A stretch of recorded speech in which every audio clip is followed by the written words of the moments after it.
This is basically our playground. This is the most freedom we get during our day.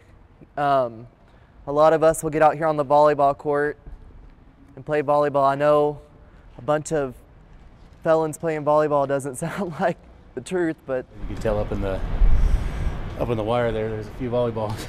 Yep, we've gone through a couple of volleyballs.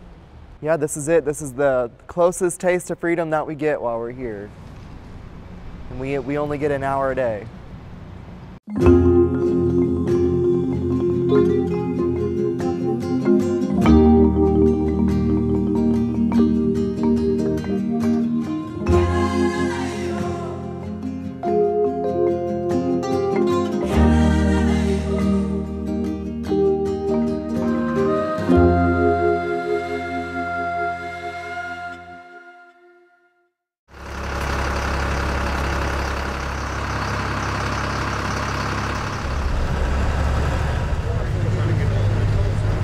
We're not the ACC, we're not the state of Arkansas, we're not their guards, and we believe in their potential. And we believe in it because we believe in our own. In the first 2 or 3 weeks, they don't really buy all that. They're just kind of wondering. But after about the 4th week, it starts to sink into them that we're serious. And we've got lots of graduates coming in and out who are successful. And that's enormously encouraging. My uncle that was successful called me Catfish, and my grandpa that was successful went by Jimmy. So when I went to name the shop, I wanted to name it after successful people in my life, and I named it Catfish Jimmy. I was raised in drugs. I started using when I was 13. Started selling when I was young. Pretty much lived my whole life revolved around drugs and addiction. Benzos and Valiums and Xanax and Klonopins and any drug I could get my hand on, I would do it.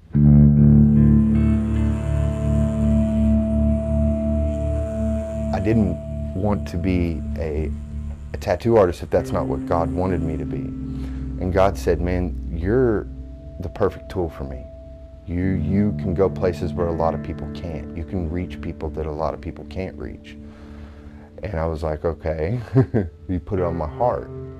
And I was like, well, I'm gonna use my tattoo shop for my testimony and my ministry as well. It says, we admit that by ourselves we are powerless over chemical substances and that our life has become unmanageable. That's on page 9. I teach the Conquering Chemical Codependency class. And it's a crash course, 12-week program on the 12-step program. But it's faith-based. I don't speak above them. I don't talk like I'm better than them. I'm one of them. I'm going through the steps with them. I'm doing the program with them. And we share the same past. We share the same stories. Whether you was doing good for a while on parole and something came back and bit you in the butt, whether you failed a drug test once for something, or whether you got popped with something. Drugs were involved somehow in destroying your life and separating you from the ones you love. So you have a problem. Every one of your family members and friends that are sober aren't going to want nothing to do with you. But that's where God's pretty awesome, because he restores those relationships. A lot of times when you're at the bottom of the barrel, you think nobody cares. And that place really shows them there's a lot of people out here in a lot of different places that care and want to see them do better in life and become a part of the community. Because if I'm not hanging out with the same people that think like that, I'm not going to be thinking like that, especially if I am focusing on, like I said earlier, changing that stinking thinking. And then, you know, you're going to think, oh, well, I've been locked up and I know what addiction can do now, so maybe if I just do it this once, I'm gonna be all right. Like, I can have me a bush light and smoke a joint, you know what I'm saying? But that ain't gonna work, bro. Over the weeks, I've seen them change. I've seen the look in their eyes change. I've seen their actions change. I've seen them become more involved in the classwork and in talking in the group discussions. And I've seen guys that don't talk on the unit, don't talk during class. The first few weeks, they completely open up, and they're the ones that don't stop talking. Like, once they open up, they break down those walls and those barriers and start working those steps. they change, and you can see the light just ignite in them. Cool dude.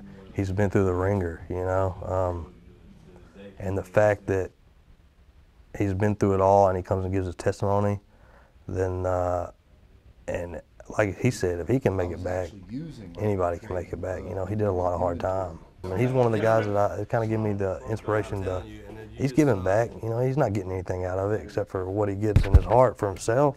And man, I dig it. I dig what he's doing. Well, they passed around some pictures yesterday in a class we had of some people that were on some kind of, I don't know, crocodile, alligator, some kind of drug, and they just looked I mean, and I was thinking, when I seen that picture of that girl, Bro, right here. Just look at that picture. Let me see that. It looks a little rough there. Night and day, bro. You were sunk up when you came in here. You hear me? that is terrible. Yeah. I just want to let you know you don't look like that anymore. It makes you feel better. Hey, listen, you turn the camera off now. That would have been up there with catfishes. You don't have to be a low life your whole life. You don't have to be a low life your whole life.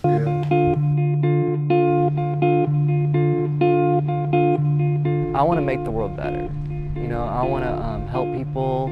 I want to share love. I want to spread life amongst the world. You know, being here and getting to know myself and learning to love myself has allowed me to see other people who are where I used to be and who haven't learned how to do that, you know, and that's my wish, is for everyone to learn to love themselves like God's shown me to love myself.